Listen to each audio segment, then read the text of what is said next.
நடிகர் ரவிமோகன் 2024 செப்டம்பர் மாசம் அவருடைய மனைவி ஆர்த்தியா விவாகரத்தை பண்ண போறதா அறிவிச்சாரு. அதை தொடர்ந்து ஆர்த்தியும் எனக்கு இந்த விவாகரத்துல உடன்பாடு இல்ல, இவர்கிட்ட பலமுறை பேச்சுவார்த்தை நடத்த முயற்சி பண்ண, ஆனா அவர் என்ன சந்திக்க தயாரா இல்லன்னு இப்படி ஆர்த்தி ரவிமோகன் மேல நிறைய குற்றச்சாட்டுகளை முன்வச்சாங்க. இவங்களோட இந்த விவாகரத்து பிரச்சனையில பாடகையும் ஸ்பிரிச்சுவல் ஹீலருமான கெனிஷாவோட பேரும் அடிபட்டுச்சு.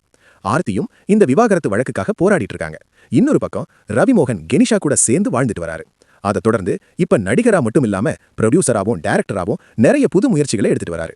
இந்த ஒரு சூழ்நிலையில சமீபத்துல விஜய் மற்றும் த்ரிஷா ஒன்னா சேர்ந்து ஒரு வெட்டிங் ரிசப்ஷன் அட்டெண்ட் பண்ணது பேசுபொருளா மாறுச்சு. சங்கீதா அவர்கள் விவாகரத்தை கேட்டு மனு தாக்கல் பண்ண சூழ்நிலையில விஜய் மற்றும் த்ரிஷா ஒன்னா சேர்ந்து ஒரே மாதிரியான கலர் ட்ரெஸ்ல ஃபங்க்ஷனுக்கு வந்தது சர்ச்சையா மாறுச்சு. பலரும் விஜய் மற்றும் த்ரிஷாவை ரவிமோகன் மற்றும் கெனிஷா கூட கம்பேர் பண்ணி பேசிட்டு வராங்க.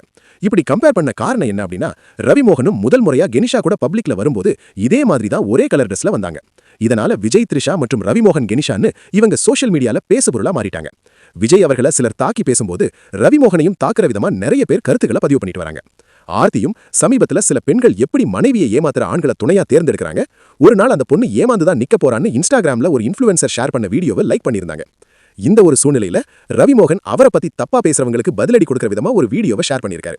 ஷேர் பண்ணி கேப்ஷன்ல நான் அமைதியா என்னோட வாழ்க்கையை உருவாக்கிட்டு இருக்கேன், நான் மறுபடியும் இதை சொல்ல விரும்புறேன், நீங்க என்ன சொல்லணும்னு நினைக்கிறீங்களோ எல்லாத்தையும் சொல்லுங்க, உங்களுக்கு எப்போதுமே பெண்கள் தான் சரின்னு தோணலாம், ஆனா நிறைய நேரங்கள்ல ஆண்கள் தான் அதிகமா பாதிக்கப்படுறாங்க, நம்ம நீதிமன்றத்துக்கும் அது நல்லாவே புரியும், ஒரு நாள் நீங்க என்னோட மனசையும் நான் நேசிக்கிற மக்களுக்காக நான் செஞ்சதையும் நீங்க புரிஞ்சுப்பீங்க, தயவு செஞ்சு ஒரு மனுஷனை அமைதியா வாழ விடுங்க, உங்க கேவலமான எண்ணங்களை நீங்களே வச்சுக்கோங்க, நான் மறுபடியும் என்னோட பாதைக்கே போறேன் அப்படின்னு ரவிமோகன் ரொம்ப ஆதங்கப்பட்டு பேசியிருக்காரு. மேலும் வீடியோலையும் என்ன ரீப்ளேஸ் பண்ண முடியும்னு புரியும், ஆனா என்ன மாதிரி யாரும் இல்லைன்னு தெரியும் அப்படின்னு ரவிமோகன் சொல்லியிருக்காரு. ரவிமோகன் இந்த போஸ்ட் மூலமா நான் என்னோட வேலையை பார்க்கறேன், என்ன விமர்சனம் பண்றவங்க மற்றும் என்ன பிடிக்காதவங்க உங்க வேலையை மட்டும் பாருங்கன்னு இன்டைரக்டா சொல்லியிருக்காருன்னு இவரோட போஸ்ட்ல நிறைய பேர் கமெண்ட் பண்ணிட்டு வராங்க. ரவிமோகனோட இந்த திடீர் போஸ்ட் இப்ப பலரோட கவனத்தை ஈர்த்திருக்கு.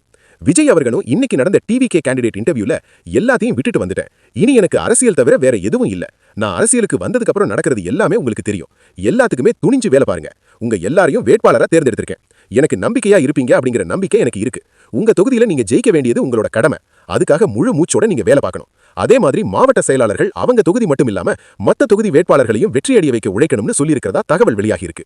விஜய் அவர்கள் அவரை சுத்தி வெளியாகிற சர்ச்சைகளை தாம் மறைமுகமா குறிப்பிட்டு வேட்பாளர்கள் கிட்ட பேசியிருக்கிறதா சொல்லி இப்ப சோஷியல் மீடியால பலருமே கருத்துக்களை சொல்லிட்டு வராங்க.